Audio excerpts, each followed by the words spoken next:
Quoi, t'es sérieux là? Pourquoi tu fais genre t'es choqué? C17 il s'entraîne avec les braconniers, il a réussi à tenir tête à Goku SSJ Blue. Ça veut dire quoi? Que Goten et Trunks, Gotenks donc, en s'entraînant avec les braconniers eux aussi, vont pouvoir atteindre le stade SSJ Blue. Bah oui, puisque c'est des Saiyans. Ah, t'as vu? Même toi t'y crois pas. Cry me a river, give you a tissue. It's bad and bullshit, bad. Cooking up dope with a Uzi. My niggas are savage, ruthless. We got 30s and 100 rounds too. My bitch is bad and bullshit, bad. Cooking up dope with a Uzi. My niggas are savage, ruthless. We got 30s and 100 rounds too.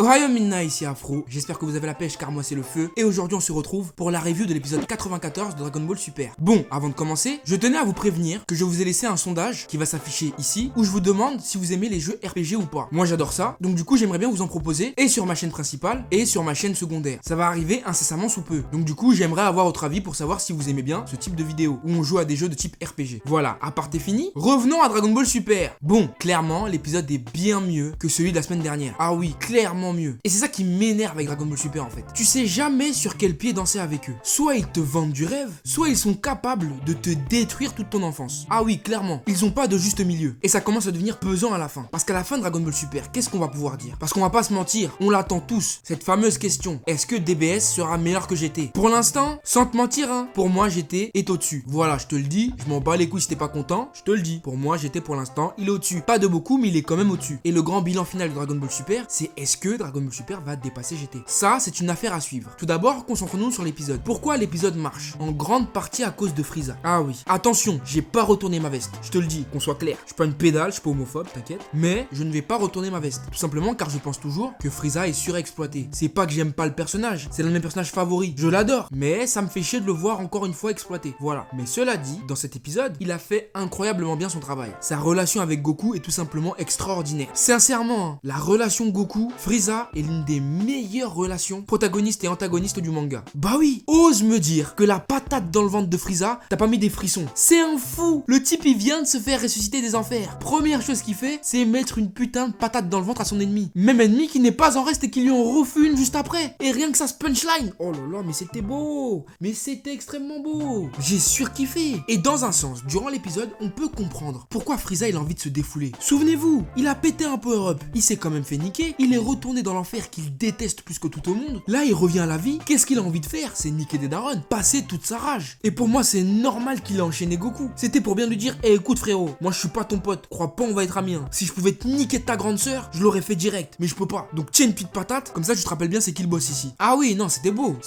clairement. Et le soldat de Sidra qui s'est mangé une piccolo. Ah bah oui frère, tu crois que c'est quoi ça? Ça c'est une piccolo ça? Sur un mec. Ah il a graille. C'était beau. Et tu vois, c'est dans ce sens là que je dis que Dragon Ball Super c'est de la carotte. C'est de la grosse carotte. Ils arrivent tellement bien à jouer avec la mythologie Dragon Ball que je comprends pas comment d'un épisode à l'autre ils peuvent te la foutre en l'air d'un claquement de doigts. Je ne comprends pas. Je suis à bout. Franchement, je suis à bout. Enfin bref, Frieza, rends-toi compte qu'il a tellement de charisme qu'il fait flipper des dieux de la destruction. Est-ce que tu te rends compte du charisme du type? Les dieux de la destruction sont obligés d'aller sur GodTube pour pouvoir voir ses actions. Wesh, Frieza c'est le seul type il buzz sans chaîne GodTube. Tu te rends compte ou pas? Pour moi c'est un truc de ouf. Et c'est en ça que Frieza est un personnage important de l'univers Dragon Ball. Arrivé à un tel point que des dieux de la destruction flippent de toi, pas de ta force, attention, mais de ce que tu représentes. L'empereur du mal ils l'ont appelé. L'empereur du mal. C'est pour te dire qu'avec Frieza on ne rigole pas. D'ailleurs j'ai bien aimé la conversation entre Kitela et Sidra. Ça m'a fait penser un peu à Star Wars. Le concept de la projection astrale où les deux ils arrivent à se parler à travers leurs pensées. Moi j'ai trouvé ça ouf. C'est ouf. Et le plan qu'ils ont préparé, franchement ça se sent. Kitela c'est un bâtard. Je peux vous parier tout ce que vous voulez que lui c'est le genre de mec à l'école. C'est ton pote hein. Vous faites une bêtise avec lui, tête d'homme c'est le premier, il va tous vous balance. Je parlais de Piccolo mais Kitela aussi c'est une poucave hein. Ah une grosse poucave hein. Ah je vous le dis hein. Faut faire attention à lui. Enfin bref, un autre truc qui m'a mis aussi extra bien durant cet épisode, c'est la confrontation Piccolo C17. Oh la tête de homme j'étais bien. Quand les deux se sont avancés, quand C17 il a enlevé son gant, genre l'air de dire, je vais t'enculer Piccolo. Piccolo il a enlevé son béret. Bah oui c'est un béret frère, arrête de faire genre c'est un béret. Je m'en fous de son nom japonais de ce truc, c'est un béret. Piccolo il a enlevé son béret, genre l'air de dire, t'inquiète toi tu me connais pas hein. Moi je suis chaud hein. Et là C17 il lui dit encore,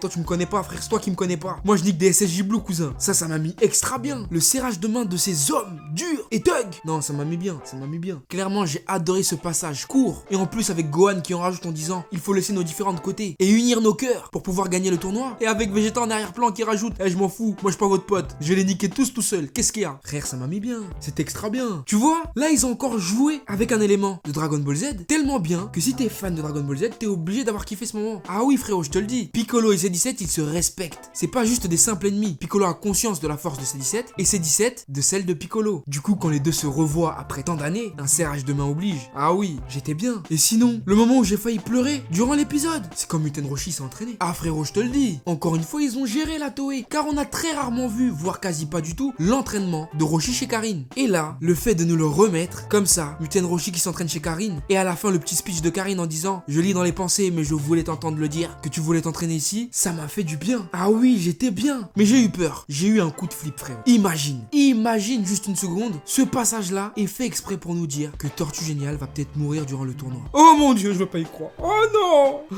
ne me dites. Bref, changeons de sujet. Tu vois, dans l'ensemble, l'épisode était plutôt pas mal. Hormis la séquence où ils vont déposer Trunks et Goten, et Marron, qui m'a fatigué. Bah oui, elle m'a fatigué cette séquence. C'est quand même des enfants. Même si son niveau SSJ, c'est des enfants. Tu peux pas les laisser traîner comme ça en pleine nuit, or qu'il y a des braconniers dans le coin. Même si son niveau SSJ. C'est comme si demain ou après-demain, Trunks il vole une voiture, et son excuse c'est désolé les gars, je suis niveau SSJ. Attends. C'est comme si demain, Trunks va faire du sale à Mike du présent, et son excuse c'est quoi? Désolé les gars, je suis SSJ. Faut pas vous foutre de notre gueule non plus les gars. Calmez-vous. Mais bon, là ce que je fais c'est du chipotage. Je le reconnais. Tu vois, je suis pas un chien. Je suis pas un bâtard hein. Quand je sais que je chipote, je te le dis, y'a quoi? Tu vas faire quoi de toute façon? On peut pas se voir. Là j'ai chipoté. Mais en soi l'épisode était cool. La blague de C17 en disant qu'il a 17 ans était un peu gênant. Parce que s'il a 17 ans, j'ai envie de dire qu'il a le pédophile. Voilà, c'est tout ce que j'ai à dire. Merci. Voilà. En soi l'épisode était plutôt sympa. Et ça me rend fou parce que j'ai du mal à concevoir qu'ils peuvent faire des épisodes de ce niveau. Et d'un épisode à l'autre, l'épisode pue la merde. Et c'est mon avis hein. Viens même pas faire le rage en disant ouais mais pourquoi tu dis que ça pue la merde? Eh casse-toi. Pense ce que je veux. Merde alors. Mais cela dit, tu as le droit de penser ce que tu veux aussi. Je n'influe pas sur ce que tu dois penser. J'ai mon avis, tu as le tien. Donne-le en commentaire en respectant le mien et c'est cool. Et tu te feras moins insulter en vidéo. Voilà. Parce qu'il y en a qui se plaignent en vidéo. Ouais Afro tu nous insultes. Bah frère, en même temps t'es relou. Ça va 2 minutes hein. Enfin bref. Mention spéciale à la scène où Frieza se transforme parce qu'elle est tout simplement épique. Tiens, je te la remets juste pour le flow de Frieza parce qu'il est légendaire.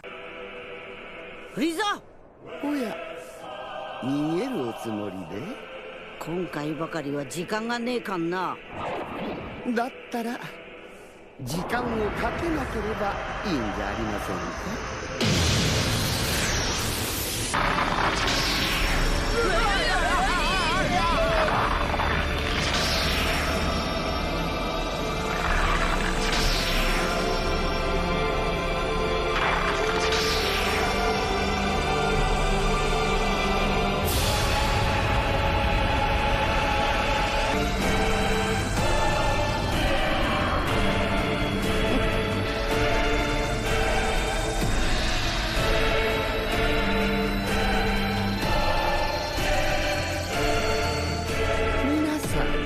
何やら時間がないそうなのでサービスはなしで行きますが恨まないでくださいね。 Bah ouais, regarde frérot. Est-ce qu'on est obligé de mettre des éclairs, des trucs chelous? Non. La musique, la mise en scène, c'est tout ce qu'il faut. Y a pas eu un combat durant cet épisode, mais pourtant il était bien. Remettez-vous en question les frérots de la Toei. Pinaise, bande de cossons, on en a marre de vos bêtises là. Sardines, poireaux, oignons. Bref, en tout cas pour ma part, c'était du bon. J'attends ton avis dans les commentaires. Voilà, sur ce c'est la fin de cette vidéo. J'espère qu'elle t'aura plu. N'hésite pas à mettre un gros pouce bleu si c'est le cas. Abonne-toi à la chaîne et rejoins la famille frérot. T'es sérieux? Non, arrête. T'es pas abonné? Eh frérot, tu fais tiep un peu. Non, t'es sérieux? Tu vas rater la prochaine vidéo. Ah, j'ai de la peine pour toi un peu. Bon, c'est pas grave, tant pis. Nous, on va bien s'amuser sans toi. Ciao! N'hésite pas à me suivre sur les réseaux sociaux pour ne rien louper de l'actu de la chaîne. Et quant à moi, je te dis à très vite sur cette chaîne pour de nouveaux contenus. Sayonara, frérot!